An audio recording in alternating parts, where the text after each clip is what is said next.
여러분 안녕하십니까. 8명의 사상자가 발생해 한 달 보름 넘게 문이 닫혀있던 대전 현대아울렛 지하 화재 현장에서 긴급 안전점검이 시작됐습니다. 불이 난 지하에 보관 중인 상품들을 꺼낼 수 있는지 살펴보는 준비 작업입니다. 영업 재개를 위해 건물에 이상이 있는지를 점검하는 구조 안전진단과는 다른 것이어서 실제 영업 재개까지는 상당 기간 걸릴 것으로 보입니다. 조형준 기자입니다. 8명의 사상자를 낸 대전 현대아울렛 화재 참사. 40여일이 지났지만 지금도 원인 규명이 안 돼 참사가 난 지하 주차장엔 폴리스 라인과 함께 작업 중지 명령이 내려진 상태입니다. 지하 창고엔 250억 상당의 상품이 보관돼 있지만 접근이 불가능해 상인들은 한 달 넘게 재고 확인도 못했습니다. 원인 규명도 중요하지만은 일단은 그 안에 있는 재고를 좀 볼 수 있게 해달라. 작업을 하기 위해서는 좀 청소가 필요하거든요. 이런 가운데 지하층 창고에 있는 상품들을 꺼내는 게 가능한지 살펴보는 준비 작업이 시작됐습니다. 경찰은 추가 수사가 필요한 발화 지점 근처로 폴리스 라인을 축소했고 현대아울렛 측도 지하층 안전점검에 나섰습니다.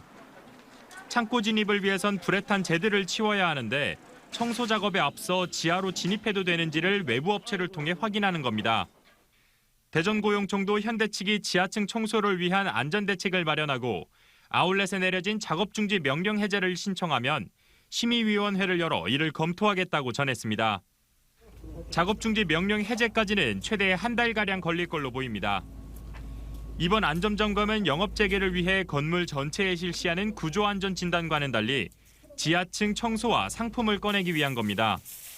때문에 다시 매장 문을 열기까진 더 많은 시간이 걸릴 전망입니다.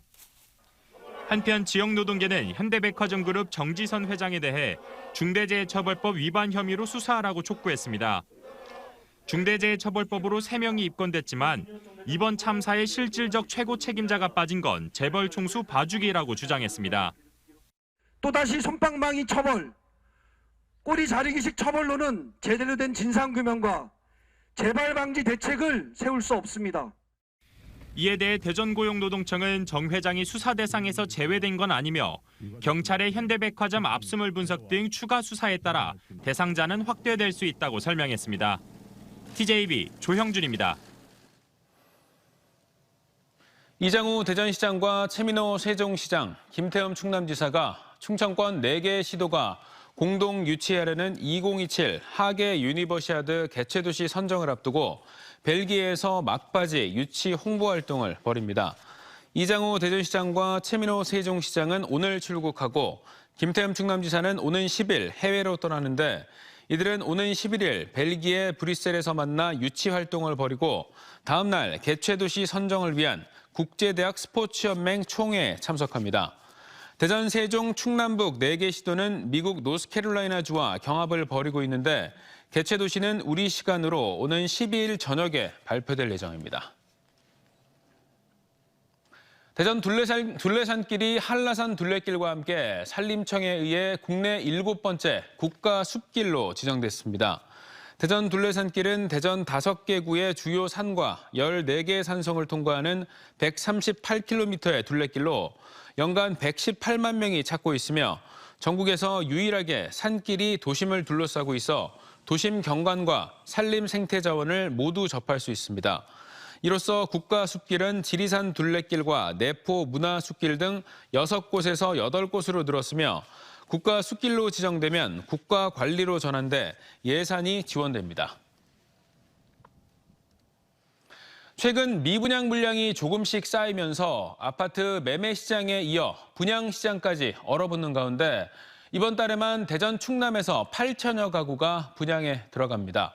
특히 금리 인상과 집값 하락 흐름 속에 입지보다 분양가 책정 수준에 따라 분양하는 단지들의 희비가 엇갈릴 것으로 예상됩니다. 김철진 기자입니다. 대전 도시공사가 갑천 2블록에 936세대 규모로 공급하는 아파트 단지입니다. 호수공원과 인접한 갑천지구의 마지막 대단지라는 입지보다 더 눈에 띈 건 3.3제곱미터당 1,374만 원으로 책정된 분양가입니다. 최근 대전 지역 아파트들이 1,800만 원 후반에 분양한 것에 비해 30% 가까이 저렴한 수준입니다. 서민들한테 그래도 집 사기 좋을 정도의 그런 가격이라서 그건 참 좋았던 것 같아요. 대전도시공사는 분양가 상한제가 적용되는 공공택지인데다 각종 부대 비용과 이윤을 최소화해 분양가를 책정했다고 밝혔습니다. 분양가 상한제 적용받는 항목들에 대해서 저희들이 분양가를 산정하도록 돼 있고 거기에 각종 부담금이라든지 각종 이율이라든지 이런 부분을 최소화해서 가장 합리적 가격으로 해서 분양가 가격을 산정했습니다. 과거 무엇보다 입지가 중요했던 청약시장에서 분양가가 더 중요한 변수로 떠오르고 있습니다. 특히 대전은 지난해 1,240만 원이던 평균 분양가가 올해 1,526만 원으로 23% 올라 전국에서 가장 높은 상승률을 보이는 등 고분양가 거품 논란이 일고 있습니다. 이런 가운데 대출금리가 1년 사이 3배나 치솟으면서 고분양가에 대한 수요자들의 거부감이 커지고 있는 겁니다. 실제로 최근 고분양가 지적을 받은 분양단지들의 경우 미계약이 속출하고 일부 평형 미달되는 등 완판에 실패했습니다. 최근에 분양가가 급격하게 상승을 하면서 이제 분양가 자체도 어떤 분양시장에서의 이제 선택의 기준이 되는 그런 상황이 나타나고 있습니다. 이번 달 대전 하카지구와 용문 1, 2, 3, 천안과 내포 신도시 등 대전 충남에서 8천여 가구의 분양이 예정된 가운데 고분양가를 예고한 일부 단지들을 중심으로 미분양 물량이 대거 쏟아져 나올 수 있다는 우려가 커지고 있습니다. TJB 김철진입니다. 대전 충남에서 4,800여 가구 5개 단지가 오늘부터 일반 분양 1순위 청약에 들어간 가운데 어제 마감된 특별공급에서 5건 모두 대규모 미달 사태가 빚어졌습니다. 한국부동산은 청약홈에 따르면 호반건설이 공급하는 천안 일봉 2블록은 특별공급 605가구 가운데 26명만 신청해 4.3%에 그쳤고 대방건설의 내포 신도시 아파트도 특별공급 931가구 가운데 4.6%의 청약률에 그쳤습니다. 또 하나건설의 대전 하카와 논산 아이파크 역시 특별공급 청약률이 20%대에 머무는 등 지역을 막론하고 미분양이 확산되고 있습니다. 국립경찰병원 분원 1차 후보지 3곳이 빠르면 이번 주 내로 발표될 예정인 가운데 충남도와 아산시가 촉각을 세우고 있습니다. 경찰청은 19개 자치단체 가운데 3곳을 압축해 1차 후보지로 선정하며 현재 아산과 충북 제천, 경남 하동 등이 경합 중인 것으로 파악됐습니다. 대선 공약에 따라 당초 아산 초사동 경찰행정타운의 분원 계획을 잡았지만 돌연 공모 방식으로 변경돼 정치력 대결로 번졌다는 비판을 받고 있습니다. 경찰병원 분원은 국군병원과 달리 민간인들도 이용할 수 있으며 응급의학 등 22개 진료과 550개 병상으로 조성될 예정입니다. 사회적 거리 두기가 해제된 후 처음으로 치르는 올해 수능 시험이 오는 17일 실시되는 가운데 코로나19 학생 확진자가 급증하고 코로나 재유행 조짐을 보이면서 방역 대책이 비상입니다. 교육당국은 코로나 확진 수험생을 위해 시험을 볼 수 있는 분리교실을 마련하는 등 대책 마련에 들어갔습니다. 보도에 김진석 기자입니다. 수능이 열흘이 채 남지 않은 고3 교실. 수험생들이 생활 리듬을 수능에 맞추기 위해 시험장과 똑같은 분위기를 조성하고 마지막 모의고사를 통해 약점을 점검했습니다. 지난해까지 수험 직전 전면 원격 수업을 진행했지만 올해는 모든 학교가 등교 수업을 진행하면서 고3 교실의 풍경이 크게 달라졌습니다. 수능까지 이제 정말 며칠 남지 않았기 때문에 큰 부담 없이 그간 부족했던 부분들만 돌아보면서 정리하고 있습니다. 올해 수능을 앞두고 지난달 초부터 갑자기 늘기 시작한 학생 코로나19 확진자로 일선 학교들은 방역에 초비상입니다. 대전의 경우 10월 첫 주 학생 확진자가 387명에서 10월 마지막 주엔 800명대로 2배 이상 늘었고 11월에 들어서도 계속 증가세로 고3 학생들의 건강관리에 빨간불이 켜졌습니다. 학생들은 등교 전에 자가진단을 실시한 후에 학교에 오고요. 교내에서 유증상자가 있다면 즉시 분리 조치를 하고 자가진단 검사 키트를 이용해서 이상 유무를 검사하고 있습니다.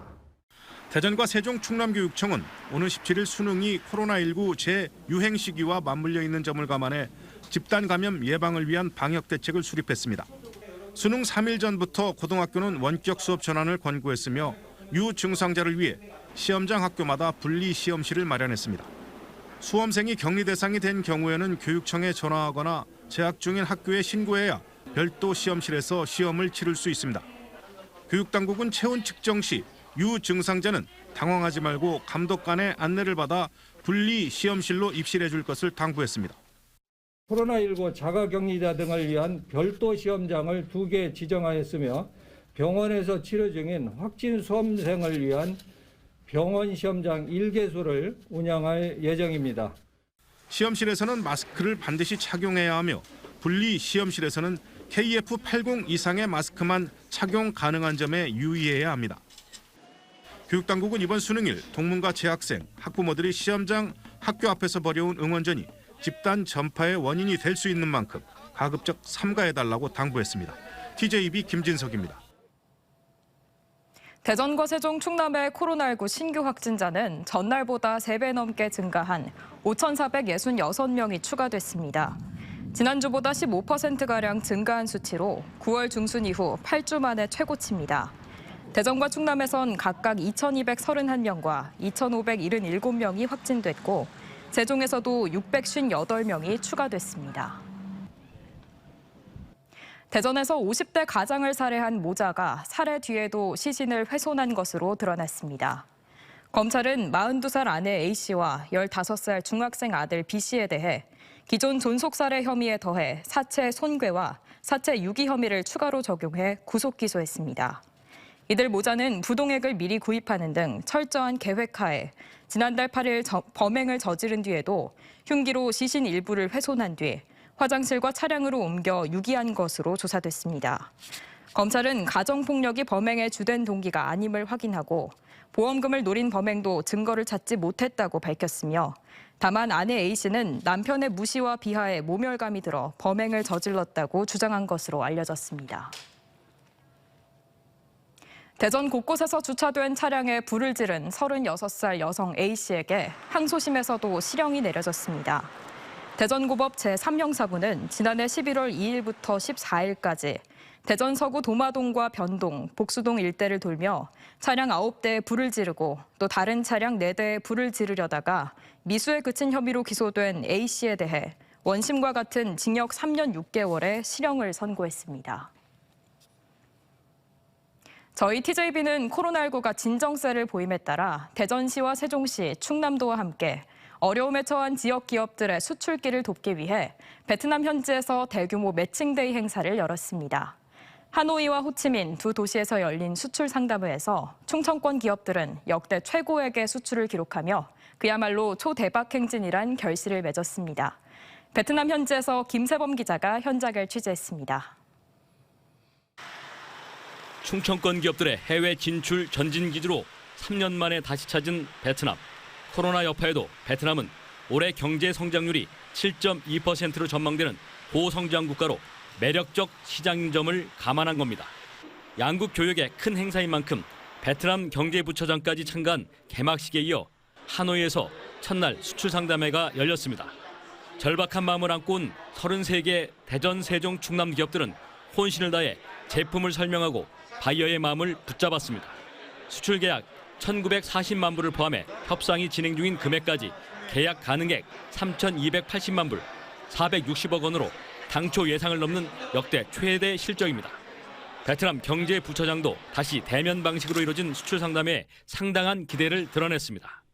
kết nối giao thương giữa 3 cái tỉnh của Hàn Quốc với lại các bộ ngành, các địa phương Việt Nam và các doanh nghiệp Việt Nam hôm nay đó là chúng ta đã làm rất là tốt và mở ra rất nhiều cái tiềm năng hợp tác giữa hai bên. 이번엔 베트남 최대 경제도시 호치민으로 발길을 옮긴 지역 기업들. 1,500km의 장거리 이동에도 열정은 전혀 식지 않았습니다. 호치민 수출 상담회, 영상과 제품, 시연까지 입체적인 판촉 활동이 이어졌고 대박의 조짐이 나타납니다. 코로나로 2년간 매출이 5억 원대로 추락해 직원도 절반으로 줄인 이 업체는 3건을 성사시켜 600만 불, 90억 원의 현장 계약을 따낸 겁니다. 600만 불이 그 이상 될 것 같은데 그것조차도 아마 이제 시작에 불과하지 않나 이런 느낌이 너무 와닿습니다. 호치민에서는 4천만 불의 계약을 맺은 업체를 포함해 수출 상담만 1억 1,800만 불에 계약 가능액 5,800만 불, 870억 대의 초대박을 쳤습니다. 하노이와 호치민을 종합하면 수출 상담액은 1억 5천만 불을 넘었고 수출 계약 가능액은 9천만 불이란 잭팟을 터뜨렸습니다. 자치단체들도 놀라운 성과에 더 촘촘한 지원을 약속했습니다. 그 차원에서도 어떤 판로 개척이라든지 새로운 시장을 뚫는다는 그걸 촉진하는 차원에서 이 기존의 지원책 외에 새로운 지원책을 발굴을 해가지고 올 들어 지역 수출 행사 가운데 가장 높은 실적을 거둔 TJB 베트남 매칭데이는 성공적으로 대단원의 막을 내렸습니다. 3년 만에 전 세계 하늘길과 백길이 활짝 열리면서 이곳 베트남을 필두로 해서 충청권 기업들의 해외 진출이 본격화되고 있습니다. 이제 팬데믹을 넘어서 수출 증대는 물론이고 지역 경제 성장 동력을 만들어내기를 기대해 봅니다. 베트남 하노이에서 TJB 김세범입니다. 국내 최초로 대학 디자인 관련 학과 졸업생과 졸업 예정자 등이 모두 참여하는 디자인 분야에 특화된 채용 행사인 2022년 대전 디자이너 채용 박람회가 대전 디자인진흥원에서 개막해 오는 목요일까지 이어집니다.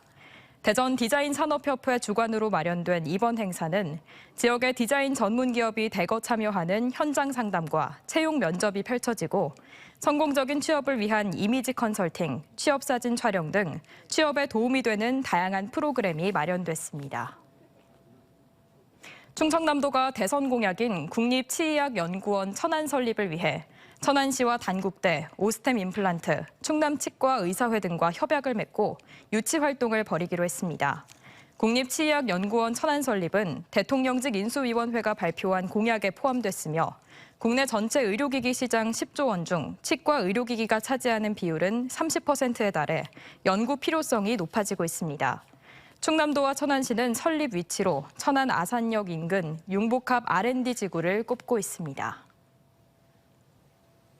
대전경찰청 반부패 수사대는 공직선거법 위반 혐의를 받던 이장우 대전시장과 김광신 중구청장에 대해 불송치하기로 했습니다.